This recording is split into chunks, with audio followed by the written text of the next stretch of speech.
You ready? Who's ready? Who is ready? Tell me. Who is ready?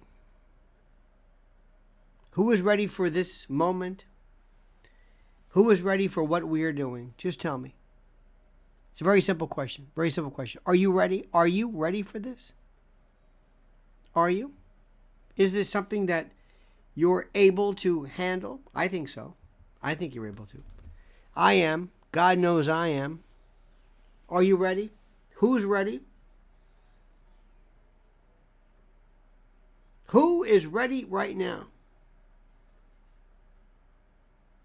Being on time throws me off. The sarcasm, the wit, the poignancy of that, I understand. The biting rudeness, yes, I understand. Tonight, my friends, we're going to discuss something that I know is going to be a bit of a problem for some, and I apologize initially. I want to tell you right now that I'm going to apologize because we're going to be talking about a couple of things, some topics which I find fascinating. And the only thing I can promise you is that when I talk about something, I find it fascinating. Tonight, right now, we're going to be talking about Satanism, Erdoğan, Elon. Nothing, which is very important. Nothing. Mother, science, and ADD. It's very interesting. And this sort of makes sense. Before we begin, let me remind you of the following. Let me just say, oh my God, bread moth. Look at that. Hello, Lionel, long time no see. Just a question. What country will Netflix piss off next with their re-imaging? I'm thinking India and Mahatma Gandhi. Bread moth. How are you, dear old and good friend? And that's hand crepitations to you, my friend. There is an election going on right now. It's very interesting regarding Erdoğan and Turkey. And I don't know the results of that. If anybody has this, let me know. And it's one of those subjects where when you tell people about this, they're going to say, what? You might say Erdogan, like Ahmet Erdogan, Nesui Erdogan, Erdoğan, they pronounce it sometimes. It's now Turkey, is Turkey, yeah. We always change things. Peking, Beijing, Mao Zedong, Gaddafi with a K, a G, a Q, who knows? They Qatar, they change these names. Erdogan, Erdoğan, I don't know. Let's call the whole things off. But I digress. Now, do you know what Erdoğan represents? Guess. Let me just say this. Erdoğan, Russia, China, member in NATO, a strong man, right wing, buddies with Russia, buddies with, dealing with, enjoying and negotiating and dealing with oil and energy and consumers. Do not necessarily act as this. They're NATO, but not NATO that NATO requires in order to bring them into the fold. Does this make any sense to you? Before I begin, I always stop and thank Crooner by Trade. Lionel Media is brought to you by Crooner by Trade. All of your crooner needs, such as birthday parties, thank you. Weddings, thank you so much. Crooner by Trade, thank you so much. Please read this. And thank you. Thank you for your support and your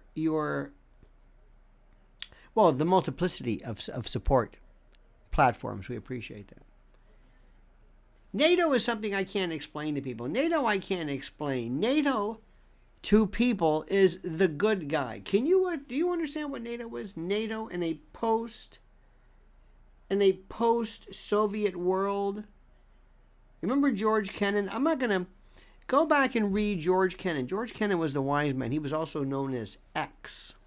And he was the one who said NATO should be disbanded after the dissolution of the Soviet Union. NATO serves no purpose. What do you need NATO for? What do you need NATO for? NATO was in order to protect Europe from the Soviet Union. And to most people today, Soviet Union is synonymous with Russia. It's not. It'd be like the Confederate States of America and Georgia. I mean, there was this thing called the Civil War that happened, and with the dissolution of Russia, of the Soviet Union, there was no need for NATO, but NATO maintained its position.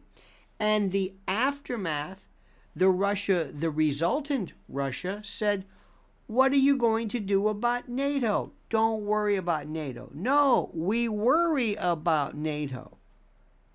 If there's one thing, I hope you write these names down. Read Kennan. John Mearsheimer is the god in my book. Sachs is terrific too.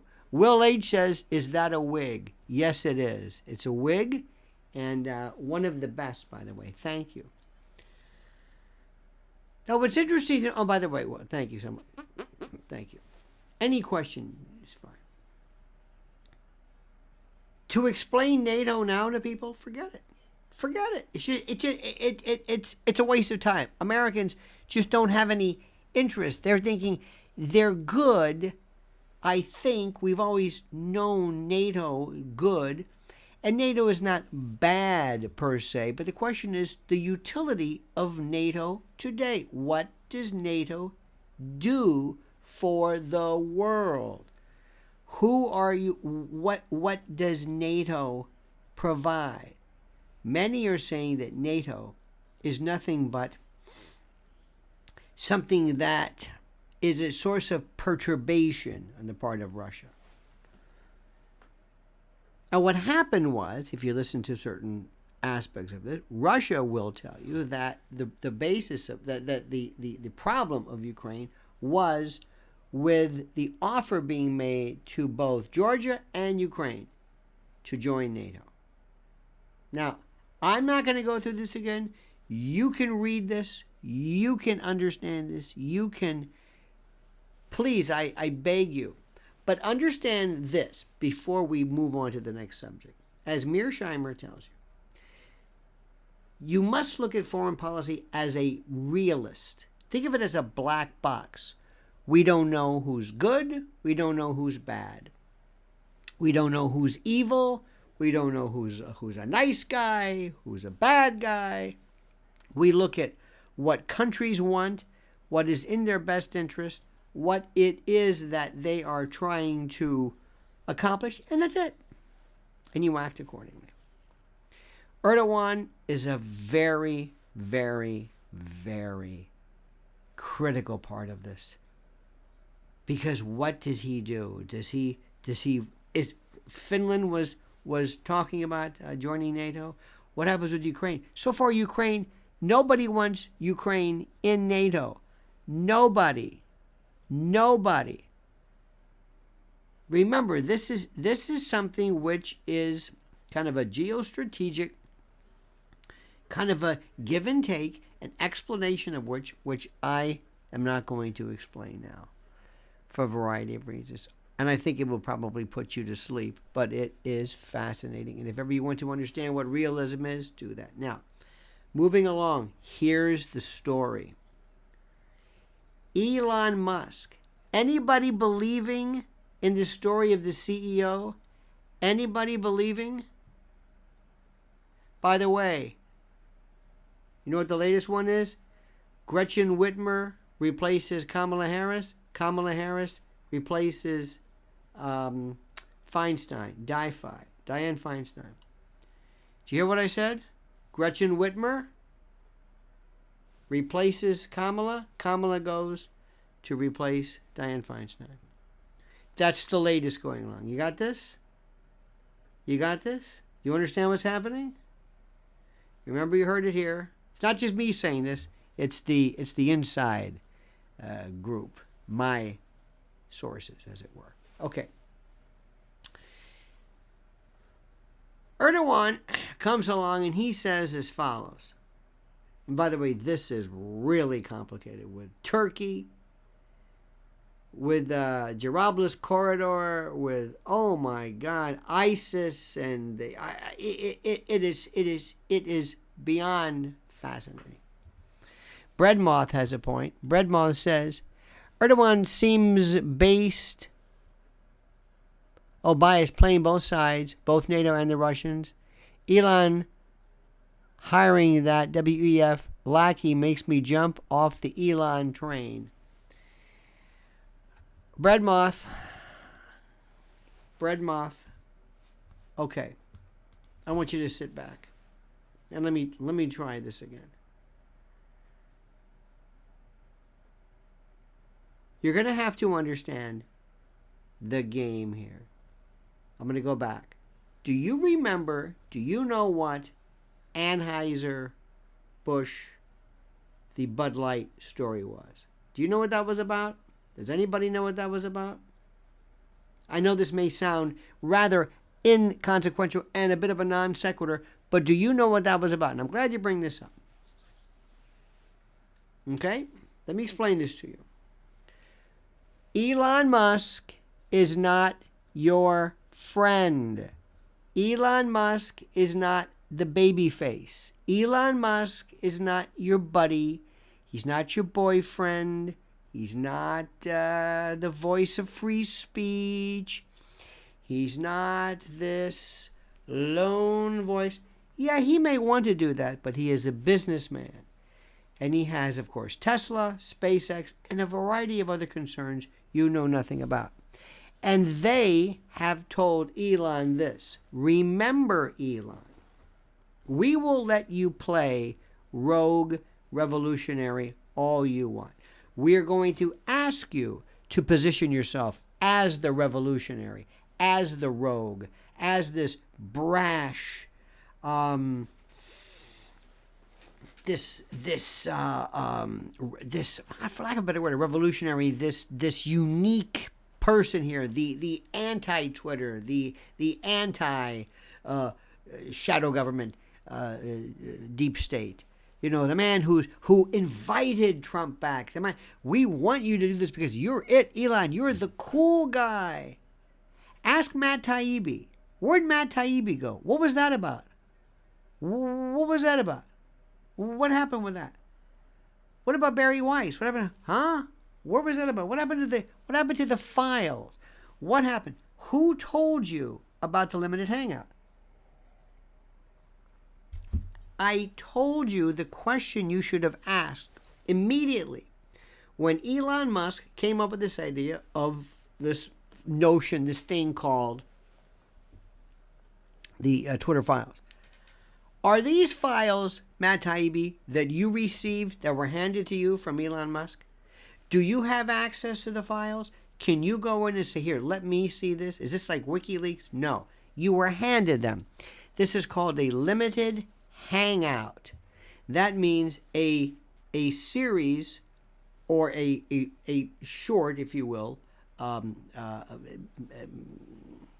tranche, so to speak, of information that you are provided, which gives you the impression that something great and something incredible has been revealed. That is the limited hangout. You were told, look at what we have learned. Look. Wow. Thank you, Elon. Thank you. And you bought that. And there was some good stuff. Only to trash the predecessor. Remember when they basically told the New York Post, the world's oldest, or the nation's rather oldest newspaper, that they were off, that they were gone because of what? They were off because they dared to want to publish information regarding the Biden laptop, the Hunter laptop. Remember that? But that was the predecessor. And you thought, this was terrific.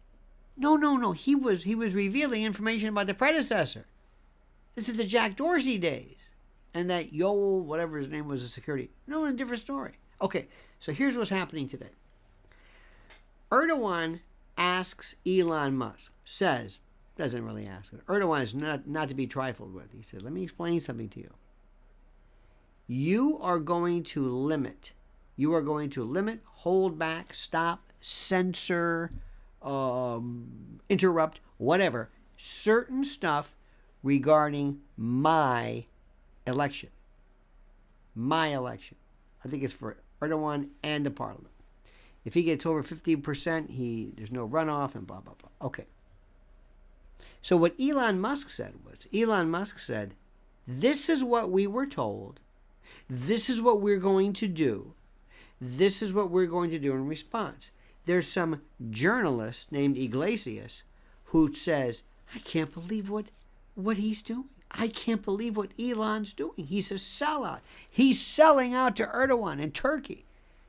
Say it ain't so. To Elon, Adam Schiff even. Adam Schiff, what are you doing? This is a limitation of free speech. This is censorship. This is wrong. Elon Musk says, to his credit, first, have your brains fallen out, or has your brain fallen out? You want me to completely destroy any form of market share ability in Turkey versus granting the wish of this? That's number one. Number two, I'm telling you what they told me. Twitter, my predecessor, never told you. Oh, by the way, we pretty much bounced anybody from the New York Post because they wanted to talk about Hunter Biden, and we don't do that. They didn't do that. And Adam Schiff, now, if you said, as you know, if you have certain problems, certain comments, certain disagreements with either vaccine protocols or masking or certain protocols or palliatives or claims of election denial or whatever it is, Adam Schiff and these people would have no problem bouncing you forever from this. So it just so happens the limitation of free speech isn't a problem when it suits them. And what Elon Musk is doing, to his credit, he's saying, I'm telling you. So I'm with Elon on this.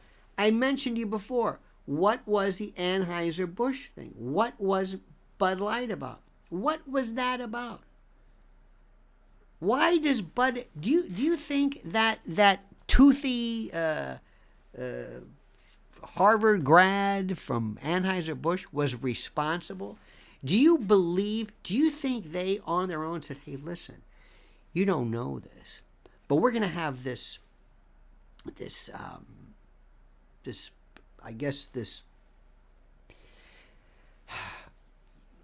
rollout, so to speak, this campaign in which we're going to bring Dylan Mulvaney to the fore. And nobody in the front office of Budweiser knows about this. Are you kidding me? No. What happened was the Human Rights Campaign, a Soros-based group, Human Rights Campaign, and or Soros funded rather, and there's something called, I think, the ECI, the economic, the corporate whatever index, whatever, this kind of like an ESG grading. BlackRock and Vanguard and others said, if you don't comply with this, Anheuser-Busch, we're going to pull out 60% of the stock that we own, whatever it was. They were told, you're going to do this. We're not asking you whether you like Dylan Mulvaney, whether you appreciate this, whether trans or whatever. We're not asking you. We're telling you. This is the way it's going to be. That's the answer. This other stuff is nonsense. This hamana, blaming her. It's ridiculous. You don't have campaigns like this where all of a sudden you have photo shoots and you have money and expenditures that have been approved ostensibly and nobody knows about this? Come on, stop it. Well, Elon realizes I have a company to worry about. I have a company, and when it comes to Twitter, I've got to do everything in my power to hang on.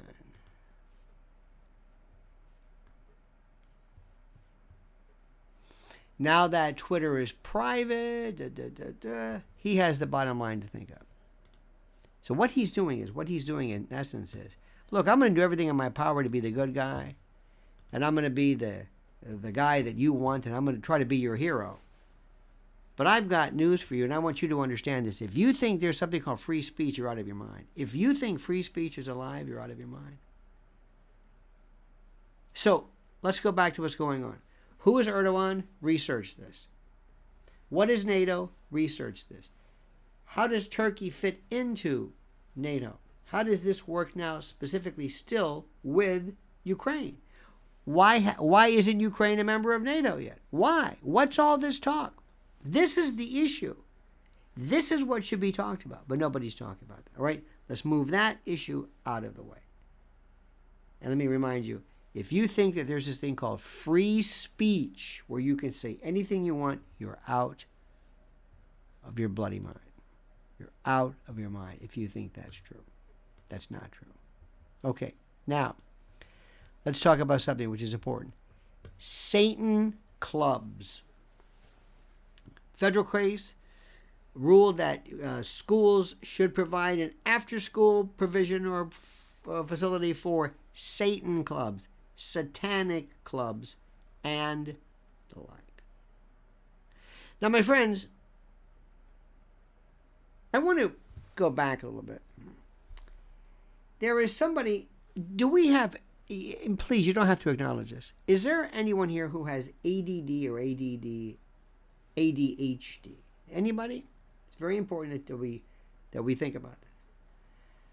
There's a fellow I want you to know named Thomas E. Brown. Thomas Brown is the expert on ADHD.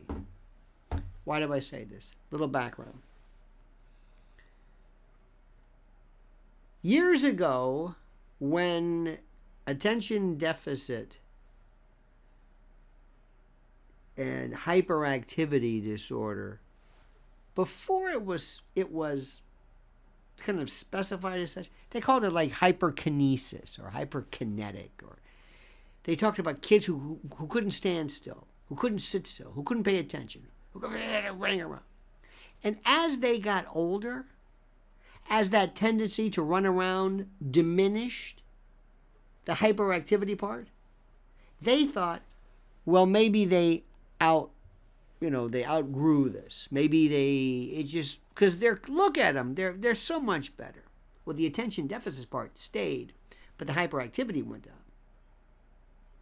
And Thomas Brown, I want you to read this. He does this. Thomas E. Brown, he has a beard, kind of like a Quaker type of a. Fantastic. Why do I say this? I am immersed in everything to do with artificial intelligence, artificial general intelligence, how we learn, how we process, what is autism, how do things get processed, and how do they not get fixed correctly. And there are people who, while able to focus on many things, they're great athletes and hockey players and poker players, and they can play video games for long stretches of time. When it comes to certain organizational, executive function things, they just don't have it. And in my reading and in my listening and in my following lectures and being fascinated by this, as I become more and more acquainted with what learning is and what intelligence is and how the brain processes, I realize something, that America has attention deficit disorder. And this is, I'm not trying to be mean. Attention deficit disorder, ADD. They don't know how to self-study, autodidact, dactism, this self-pedagogy, the dialectics, the didactics, learning something, teaching yourself something. People don't do this. They don't do this. And next, they will go off half-cocked on these things they know nothing about. And I'm fascinated by this study of this thing called Satanism. Our good friend Jacob C. Goranson from Los Angeles says, do Davos operatives and the like actually love Satan and transgender, or are they cynical fulcra, I like that, to use against everyone with a shred of dignity? Do they love transgender? I happen to believe no.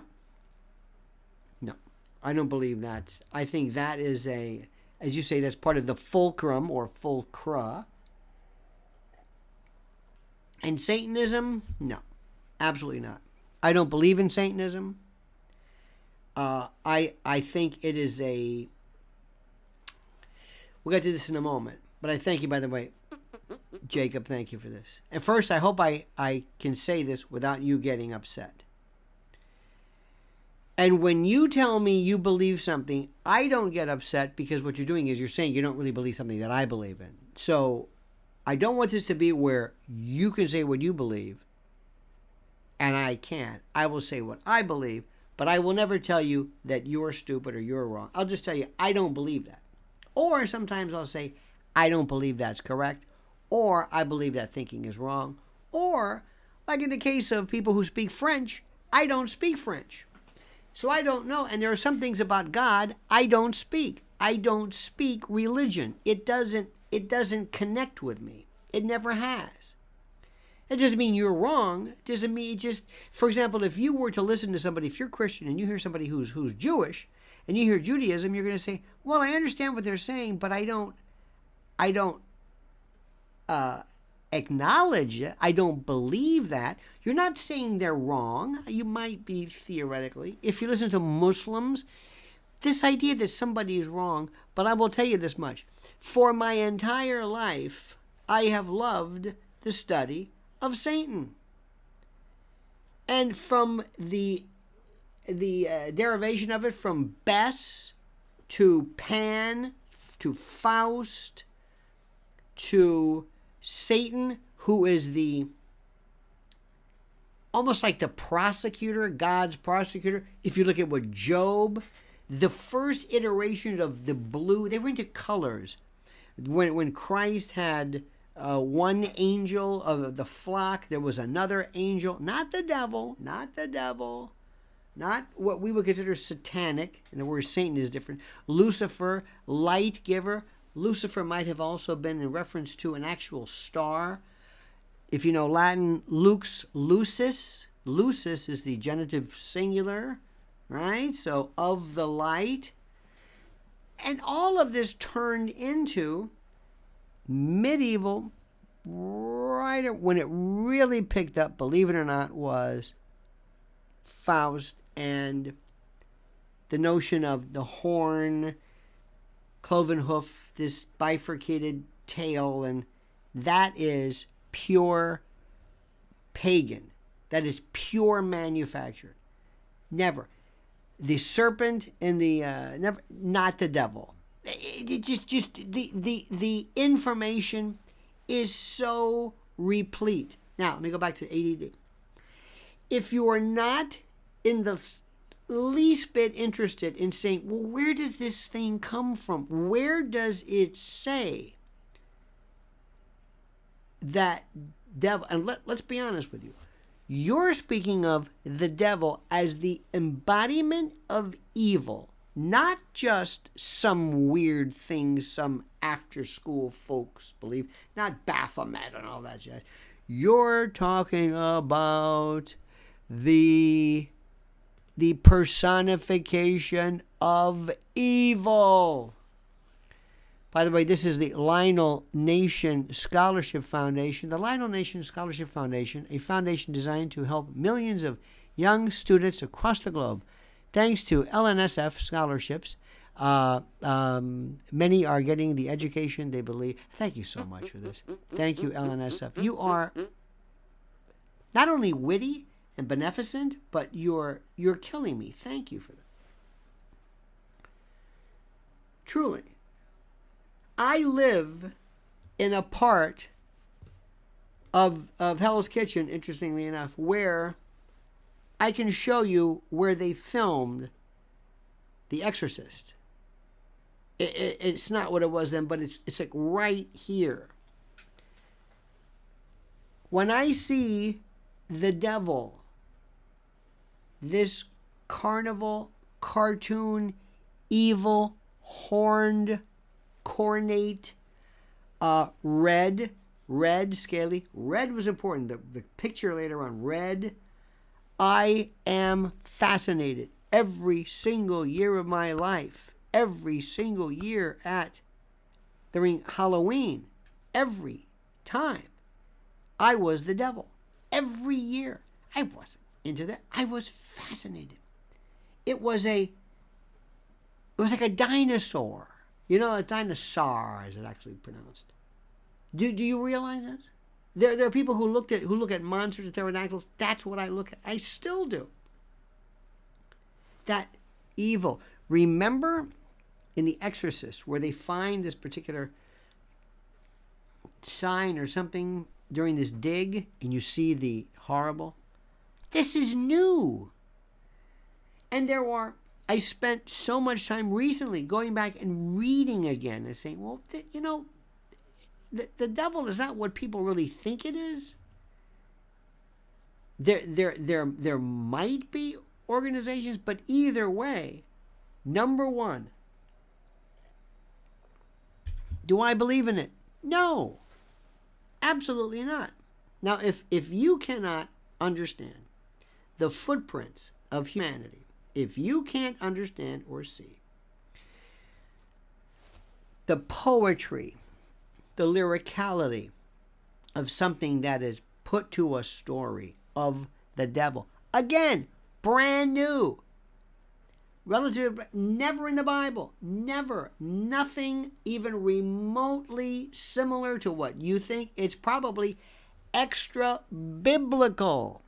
I remember going to Israel and seeing Gethsemane and seeing where the serpent or the devil tempted Christ. It's still not really. And the whole idea, you had the devil, he was pushed out. Michael, the archangel, he retained his power. The devil versus the demons. It's one of the most fascinating stories ever.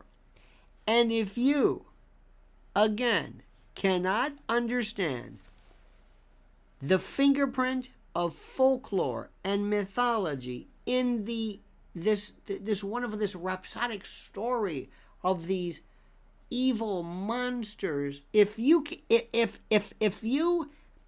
believe this as literal, you are entitled to do it. I respectfully submit that is the point missed completely. And if my child wanted to go to an after-school Satan class, I would be very careful, but I would say, be my guest. Be my guest.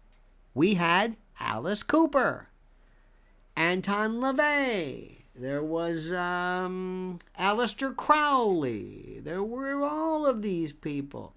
It's kitsch. It is theater. It is a lot of stuff. Now, there were some people. There were people who did terrible things under the name of this. There was Charles Manson who did things. By the way, Charles Manson, one of these days, you're going to find out that Charles Manson wasn't guilty of half, a third, a tenth of what they say he did. That's a different story. There have been people since the beginning of time who have Ted Bundy, who did terrible things, who weren't a part of anything satanic. There's also Wiccan and pagan. And the subject fascinates me. But what also fascinates me is how people will never even read about it. There's so much. It's fascinating. What would you like to know? I don't know. I have this idea. Somebody on Twitter, I forget who, I'm not going to point them out, said, you must understand, in reference to the story of this after-school satanic class, the devil wants to lure you. And I'm thinking, this is The Exorcist. Now, as you know, the Catholic Church has has exorcism, and I don't want to get into that. I don't know how popular this is. I don't know how frequent this is.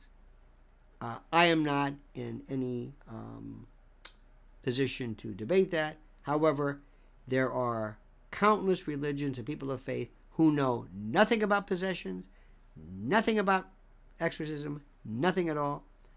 The whole idea of Satan picking some poor little girl to bother, I don't understand it, but then again, I'm not Satan. But here is the question.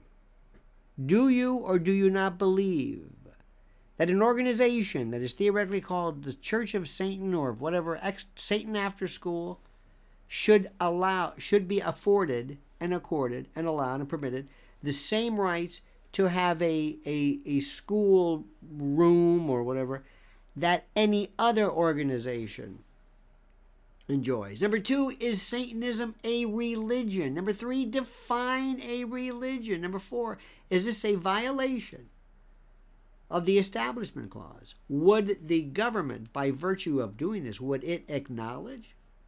Now let me explain something right off the bat. I am a firm believer, as you know, in my friend, the Constitution. And I think that one of the most overdone concepts is this idea of the Establishment Clause, where people at schools can't pray for their team, or where the high school valedictorian can't thank God or Jesus or something. That's ridiculous. Or where they can't have a school, a room, or a provision so that biblical scholars or Christians can meet after school. I'm sorry. Where creche scenes and nativity scenes are not allowed. Come on. This is ridiculous. In God we trust on the coins. It's historical.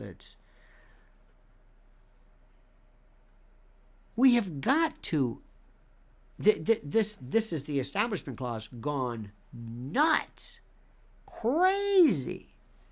Now, I don't think we should have prayers in school and things like that, but the acknowledgement of religion, and I also don't have a problem with a science teacher in explaining natural selection to tell students, by the way, you must be aware of this thing called creation, because you as a student of this will go out and you will meet people who believe in this, and you have to know what they're saying. But do you believe that there should be that a after school Satan class deserves whatever facilities are made available? Absolutely. And more importantly, do you believe, and I find this to be fascinating because I respect you, do you believe that there is a Satan, a devil? And there's different manifestations. Satan, remember, is God's prosecutor.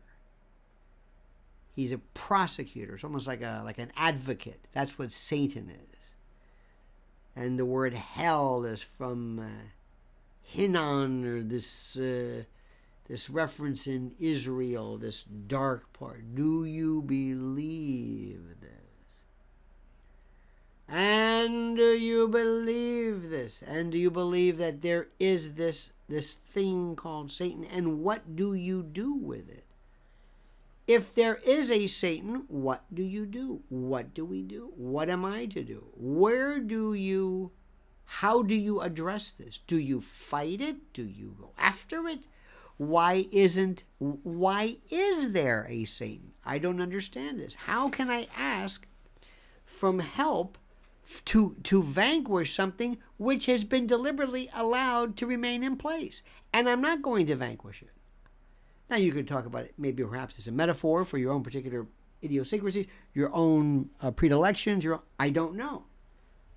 But it is one of the most fascinating questions there is.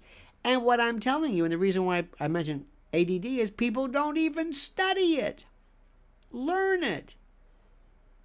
I can't believe the number of people they have no idea, but they talk about it. They use the word satanic and demonic, but they use satanic, Luciferian, and they don't know what they're talking about. Lucifer, light bearing of the light? What? Not a clue. How can that be? How many times have you heard people use the term communism? We have to stop these commies, this Marxist, Leninist. It's not Marxism. It's not even close to Marxism. Well, you know what I mean. No, I don't know what you mean. Why do you say that? I don't know. It's an expression, isn't it? It's an expression. Wendy's. Feeling nostalgic? Try the all-new Lionel burger today. Get it today or while supplies last. Only at Wendy's. Wendy's, thank you. Dave Thomas, in the spirit of this. I don't understand the genius behind this, but I respect it and I thank you nonetheless. I thank you for that. And by the way, to you. Now, does this bother you? Please, please, please. I can think of nothing that we can't talk about if we do it respectfully. I'm not pointing fingers and saying this is crazy. Oh, by the way, lest you think I am some type of, I don't know what. One of the things that you will find yourself, pilloried for, is if you dare dispute the word of Darwin. If you do that, they will tell you that it is absolutely figured out. It is axiomatic. They will tell you this. They will tell you Darwin is it. It's natural selection. Natural selection. Everything. Bredmoss says, but it does apply, the term Marxism. We were warned, see Yuri Obez. No, I know. Also, my parents and I, although live in the USA, come from an Eastern Bloc country. So far, for us, we can sniff it out if it smells like Marxism, etc. Well, first of all, Bredmoth, thank you for this, for your kindness. Let us look. Yuri, this is a very interesting part. This was when KGB was especially in this kind of a post-Stalinist combination of the two. What Marxists will tell you, and I want you to understand this, what Marxists will tell you is specifically they deal with, and by the way, I am not a Marxist by any stretch of the imagination. Marxism deals with an economic theory. It's a planned economy, and it's based upon class struggles. Marxism does not have to be totalitarian. Socialism does not have to be at the end of a gun. Leninism, Marxism, I don't believe it works. I think it's counterintuitive, counterproductive, and goes against the notion of the human spirit. It destroys ambition. It's the worst possible structure or system that one can live in. Period. End of discussion. End of discussion. But you're convincing, or some people confuse, Stalinism, gulags, CCP, the crush, the totalitarianism, fascism, in essence, the inability not to speak, gulags, forced labor. That's not in Marxism. That's not Marxist. Marxists will say, what is this about? Well, I'm talking about planned economy. If done at the end of a gun, capitalism, some could argue is that. Let us use our terms correctly. I don't want Marxism.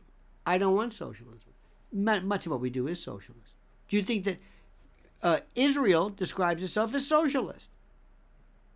They would not think that they're in some kind of a totalitarian regime. So just remember, you're using the term, I think, well, not with all due respect, incorrectly. Yes, it might be Marxist, but that's not the problem. You can have totalitarianism, and you can basically say, I'm not even going to have a system. This is going to be a slave labor thing. And by the way, let me explain something to you also, while we're at it, Mr. Moth.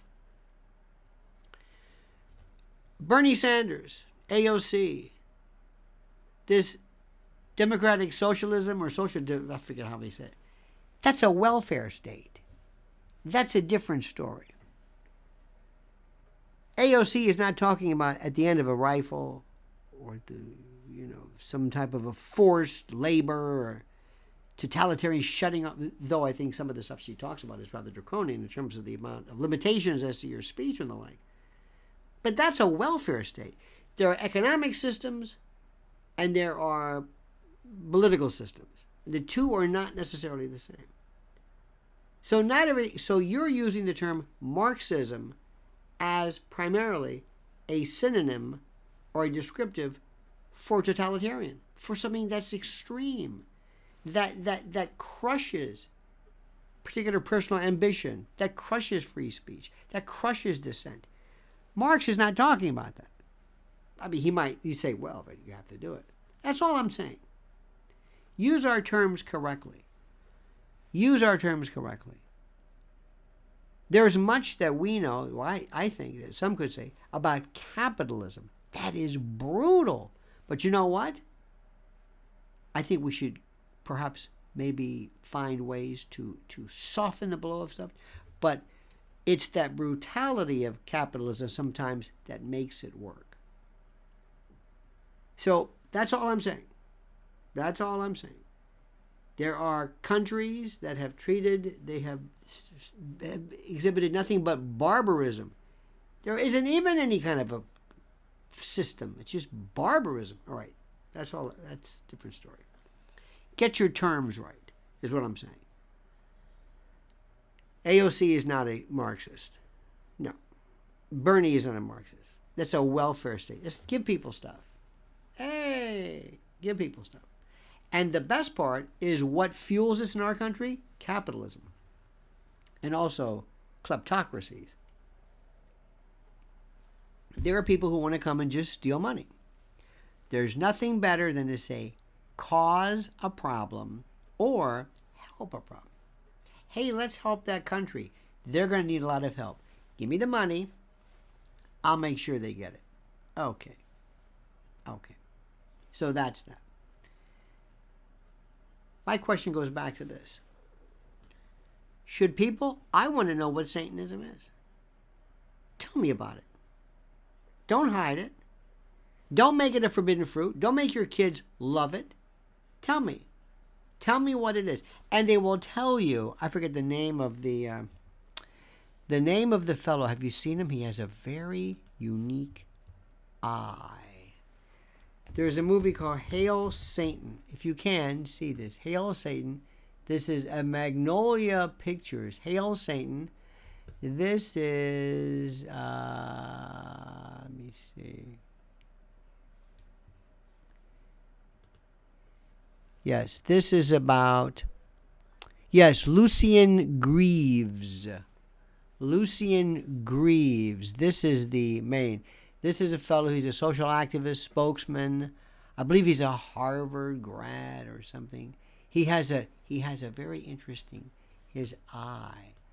Lucian Greaves. I don't know what it is. He has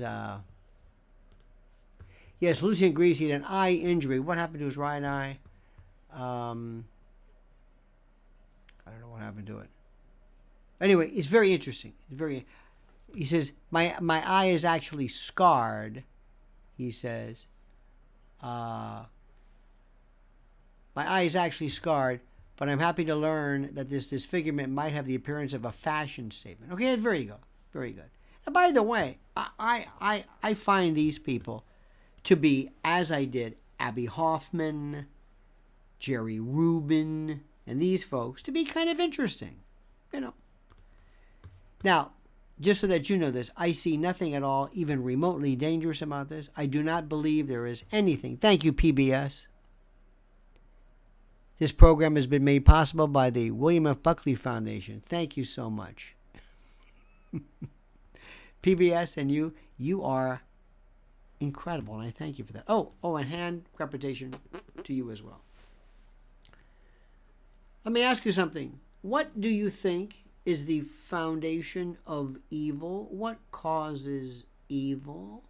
Where does evil come from? Define evil. Why are people evil? Why are people evil? What is evil? Give me a name of somebody who is evil versus somebody who is merely despotic versus somebody who is, what is Satan Israel, I married her once. Who is? What is evil? What is evil? I don't want to mention a particular name, but there was a fellow who was from a Germanic country years ago who was pretty much considered to be excuse me, evil. And Breadball says, "Sir, what do you think of RFK Jr.? Will he end up like his uncle?" No. We'll talk about that. We don't even want to kid about that or reference it. I don't think that he has to worry. I think those times I trust are different. The way you are, in essence, eliminated is when your voice is eliminated by virtue of the platforms. That's all. But something I want to tell you about, and this bothers people. This individual that we're talking about, this one fellow with it's called a toothbrush mustache, the Chaplin-looking fellow, was so monumentally ordinary in some respects that it shocks people. And many believe he is not a psychopath, despotic to be sure, barbaric to be sure, evil, certainly, but there are others who have been evil at the same level, at the same, if you will, magnitude of evil. Evil is a very interesting word. Evil is evil from your point of view. Let me ask this question. Does somebody who drops bombs on innocent people, are they evil? Now, I know you're going to say, well, wait a minute, that's different. No. Vis-a-vis the people who are bombed, is the person who's dropping bomb on them, are they evil? And I think you would say, yes, they are. And I would agree with you. What is evil? I think when you talk about the liquidation of mass swaths of humanity, that is beyond evil. That is the consummate evil. That's an evil that doesn't even... It's... But what I'm about to tell you is the most frightening part about it. It is how ordinary these people are. And how unordinary, and how why it doesn't happen more often, I have no idea. It is the easiest thing in the world to do, to subjectively and objectively dehumanize a group of people. And we do it all the time. Evil is interesting. Let me tell you what fascinates me. You don't know what good is unless you know what bad is. Serial killers have always been a subject of great fascination for me. Fascinating. Not the individuals, the manifestation. Take the entire population of criminals. The entire population. And you can look at anyone. How many of the criminal population is truly schizophrenic? Not schizophrenic. Psychopathic or sociopathic. Let's say 25% of criminals. But I think that's acceptable. Okay, because criminals are, okay, 25%. All right. Just work with me. Of that 25%, how many of them do you think are murderers, have actually killed anybody? A small provision, small portion. Most people do not commit murder. Most do not. They could, they just don't. Of that sliver, how many are serial killers? None. Virtually none. Why? And it's good news. The reason why is because the number of people, thank God, there is a paucity, a de minimis number of people who actually feel the urge to go out and to destroy life out of a passion, to quench a thought. Don Lashley, thank you, Don. Love the ET look. Thank you, Don. Truly. By the way, the almond eyes, you know what that look is, right? Almond eyes, and if you believe Philip Corso, we reverse engineered that to give us night vision goggles. The no mouth is because they speak via telepathy and not actual words. Small ears, compact, long digital kind of Marfan-like. It might not even have 5 fingers. It might be less, but they will.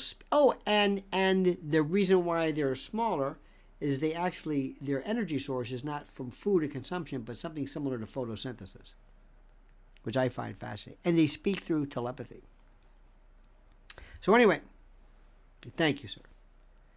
Going back to this, these people, if you sat down with them and you say, why did you do this? Why? There are people in prison who say, I've never had the slightest interest of going out and harming people. Bredma says, when are you coming to do a show here in Texas? Oh, I can't wait. Give me some cities and I'll be there. I'm dead serious. I might ask, you know who might be able to help in a weird way is Joe Rogan. We'll see about that. He's in Austin. But thank you. I never understood, what is it that makes people do this? What is it that makes people do this? What is it?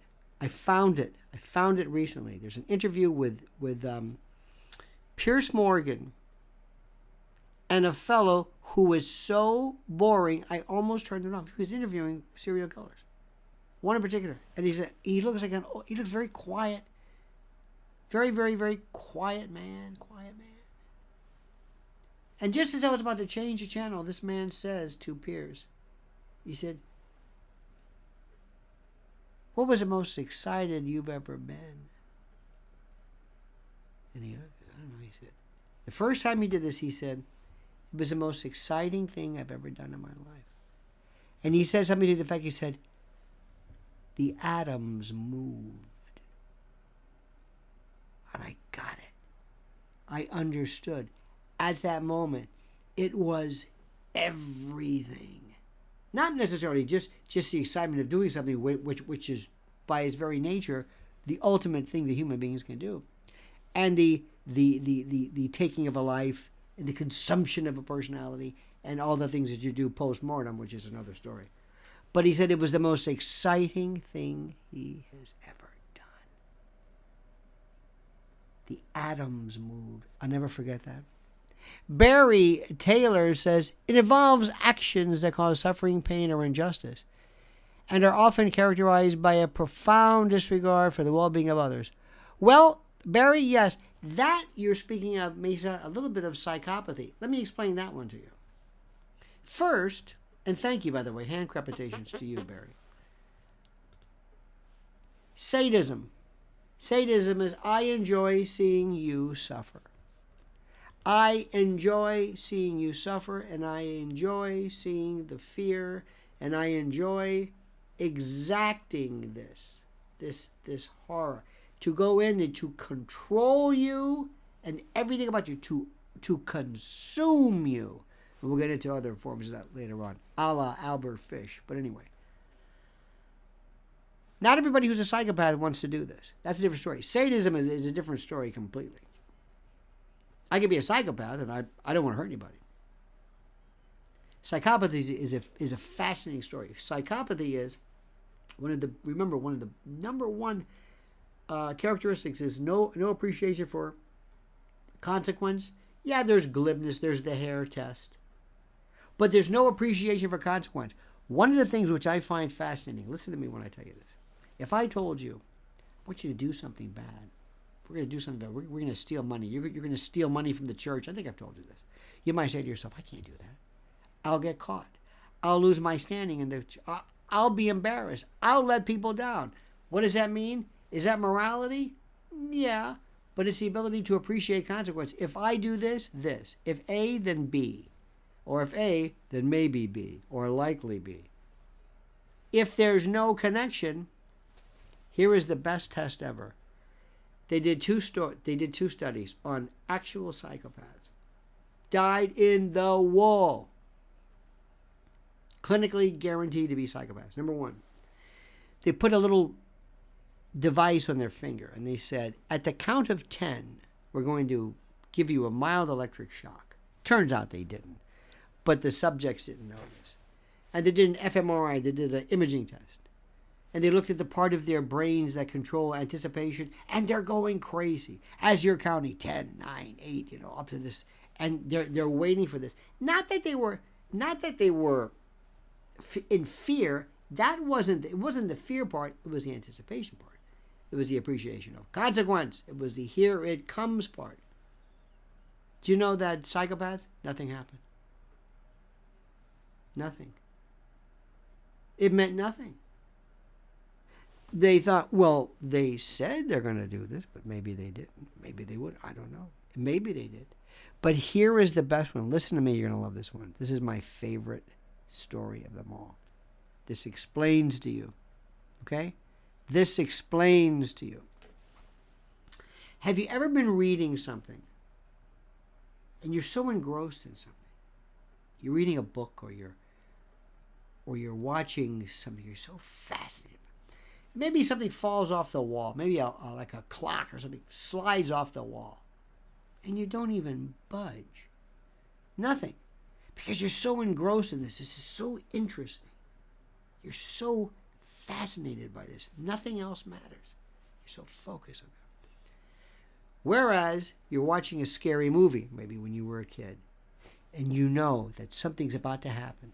You're so scared, you're nervous because you're watching this and you realize that bad guy's going to come around the corner or somebody's going to get hurt or whatever's going to happen. And you're watching this. And you're watching this. And then that same thing happens. The clock falls off the wall and you jump. What was the difference? What happened? When something was scary and icky to you, you're nervous. When you are engrossed in something that's kind of interesting, you don't care. So what did they do?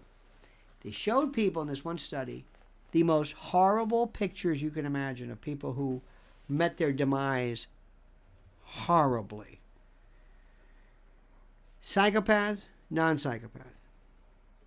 And as they were showing them these pictures, after a period of time, after whatever amount of time, they had like one of those stadium horns that, that thing you blow, that horn. Psychopaths were looking at this. And when they blew the horn, they didn't budge. Regular people who were seeing this, revulsed, sickened, at the edge of their seat, each picture more horrible than the next, you blew that horn, and they were meaning that to the psychopath, it wasn't registering. It's not that he liked it. It's not that he was getting off on it. It was just interesting. There was no connection. The head and heart are disconnected. There's no connection. That's the thing. That's it in a nutshell. And there are people who sometimes have this trait, and they're very good. They're very brave. They're lousy chess players because they have no sense of, well, if I move this, they're going to take my queen. No. They're very brave. They'll run out in the middle of battle. I'll get him. What? Everybody else is scared. Not this guy. I'll do it. I'll take care of that. I'll do it. So it favors this, but you're thinking, well, he might have traits of psychopathy, but it's beneficial. You call that bravery. No, some people will call that crazy. Have you enjoyed this? Have you enjoyed this? Tell me you have. We never talked about nothing. I wanted to talk about nothing. I wanted to talk about the science of nothing. What is nothing? That fascinates me. What is nothing? What does nothing mean? Does it mean empty? Zero? We'll talk about that some other time. So Barry Taylor, I want to thank you immensely. Bread Moth, so good to see you again, dear friend. Don Lashley, thank you immensely. Most kind. Thank you so much for that. PBS, thank you not only for what you've done for legions of students and science fans alike, but your generosity as well. And Wendy's, want to thank our dear friends at Wendy's. Thank you so much for that. And the Lionel National Scholarship Foundation. Just thank you immensely. Orange Grove 55, thank you as well. Jacob C. Goranson from Los Angeles, thank you. Incredibly, thank you. Bread Moth again. Will H., thank you. Crooner by trade. So funny. So funny.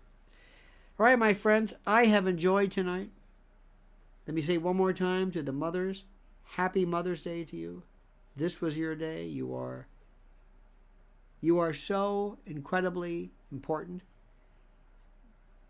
Civilization literally could not exist without you. We will see you tomorrow, same bad time, same bad channel, 8 a.m., everybody. 8 a.m. in the morning. Have a great and a glorious night. Look at some great YouTube documentaries on Satanism, Satan, the history of the object, the image of Satan throughout the years. It's fantastic. So much to learn. We'll see you tomorrow, 8 a.m., same bad time, same bad channel. Until then, remember, my friends, remember this valedictory, this sayonara, this adios. The monkey's dead. The show's over. Sue ya. Ta-ta.